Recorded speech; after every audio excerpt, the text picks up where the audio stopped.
Salam sejahtera Malaysia, denyut nadi suara rakyat bergema di channel ini. Jangan lupa tekan butang subscribe, like dan share. Malaysia kita punya, cintai Malaysiaku, kita jaga kita.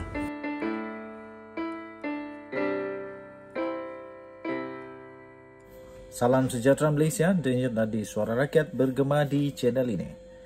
Sebelum saya mulakan, saya ingin mohon bantuan daripada anda untuk tekanlah butang subscribe, like dan share. Sebelum itu saya ingin memberikan satu soalan yang anda perlu jawab di dalam komen. Yang pertama ialah, siapakah yang lebih baik untuk jadi timbalan Perdana Menteri? Zahid Hamidi, Hishamuddin Hussein atau Khairy Jamaluddin? Di antara ketiga-tiga mereka ini, siapakah yang paling sesuai sebenarnya untuk jadi timbalan Perdana Menteri? Artinya, ini satu artikel yang saya ingin kongsikan kepada anda. Artinya, jika kepimpinan UMNO berubah, yang bertukar hanya penyandang jawatan timbalan Perdana Menteri, bukan Perdana Menteri. Tanpa mengesahkan sama ada dirinya atau Hishamuddin Hussein yang benar-benar akan bertanding jawatan Presiden UMNO, bekas Menteri Kesihatan Khairy Jamaluddin tampil memberi komitmen sokongannya yang berterusan kepada Anwar Ibrahim selaku Perdana Menteri yang memimpin kerajaan perpaduan. Katanya, jika beliau atau sekutunya menang sebagai Presiden UMNO nanti, mereka akan tetap memberi sokongan kepada Anwar. Saya nak tanya saja, adakah ini, bolehkah kita simpulkan ini satu pembayang bahawa mungkinkah Khairy Jamaluddin akan dilantik sebagai seorang yang penting di dalam kabinet Malaysia? Tidak mustahil. Kerana kita bagi contoh saja. Menteri MITI sekarang, iaitu Tengku Zafrul, dia tak menang pun parlimen. Dia tak menang dalam pilihan raya. Tapi dia tetap dilantik sebagai menteri. Menteri MITI. Sekarang, dengan pendedahan terbaru ini, pengakuan terbuka, pengumuman terbuka daripada Khairy Jamaluddin ini, adakah ini membayangkan bahawa Khairy Jamaluddin akan buat comeback yang luar biasa dan dilantik sebagai menteri kabinet? Katanya, jika beliau dan sekutunya menang sebagai Presiden UMNO, mereka akan tetap memberi sokongan pada Anwar. Soalan dia senang. Siapa yang bakal lawan Zahid?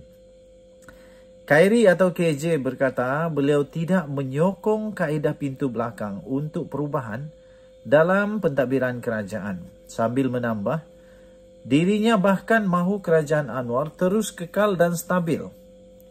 Inikah pembayang itu? Mungkinkah? Mungkin. Mungkinkah Khairy mahu kerajaan ini stabil? Kerana beliau boleh mendapat peluang untuk comeback. Terdapat kebimbangan sekiranya berlaku perubahan dalam kepimpinan UMNO, ia akan membawa ketidakstabilan politik yang akan membawa kepada kejatuhan kerajaan. Satu lagi langkah Sheraton dan satu lagi kerajaan akan masuk dan seorang Perdana Menteri baru mengangkat sumpah, katanya. Tambahnya lagi, Lok, saya ingin menyatakan ini dengan jelas di hadapan semua orang di sini. Jika saya atau sekutu saya memenangi jawatan Presiden UMNO, memenangi kepimpinan parti saya, kami akan memberikan sokongan kami kepada kerajaan perpaduan, kepada Anwar Ibrahim dan kepada anda. Katanya ketika beliau berucap pada Forum Anjuran Institute ISEAS Yusof Ishak, Singapura, yang turut dihadiri oleh Menteri Pengangkutan Merangkap Setiausaha Agung DAP Anthony Loh. Beliau seterusnya menjelaskan pemilihan UMNO yang akan datang ini adalah sangat penting dalam konteks untuk membawa pembaharuan kepada parti. Katanya ia akan menentukan sama ada UMNO akan kekal relevan atau bersemadi, tambahnya lagi. Malah dalam konteks berkaitan katanya, KJ turut menawarkan perjanjian jangka panjang di antara Pakatan Harapan dan Barisan Nasional bagi menjamin kestabilan yang berkekalan selepas beliau atau sekutunya memenangi pemilihan UMNO nanti. Tegas beliau, perjanjian persefahaman yang ditandatangani antara kedua-dua pihak dalam kerajaan perpaduan sebelum ini yang turut melibatkan GPS, GRS dan warisan adalah perjanjian jangka pendek yang lebih memfokus kepada pembaharuan. Katanya, sekiranya kita mahu membawa haluan dan visi yang lebih sentris di negara ini, di mana Anda, Lok, dan saya boleh bekerjasama, marilah kita membentuk sebuah struktur sedia ada, katanya. Dan marilah kita membawa visi untuk menentang monoetnik blok pembangkang Perikatan Nasional dan membentangkannya kepada rakyat Malaysia, tegas KJ lagi. Jadi mahu dibimbangi apalagi sekiranya berlaku perubahan dalam kepimpinan UMNO. Dengan jaminan tersebut, hakikatnya tiada apa lagi yang ditakuti dari segi kesan pemilihan UMNO nanti kepada kedudukan Anwar dan kestabilan kerajaan perpaduan yang penubuhannya adalah atas tita yang di-Pertuan Agong. Pemilihan UMNO tidak lebih hanya merupakan satu proses parti itu yang dibenarkan oleh perlembagaan untuk menentukan nasib masa depan sendiri.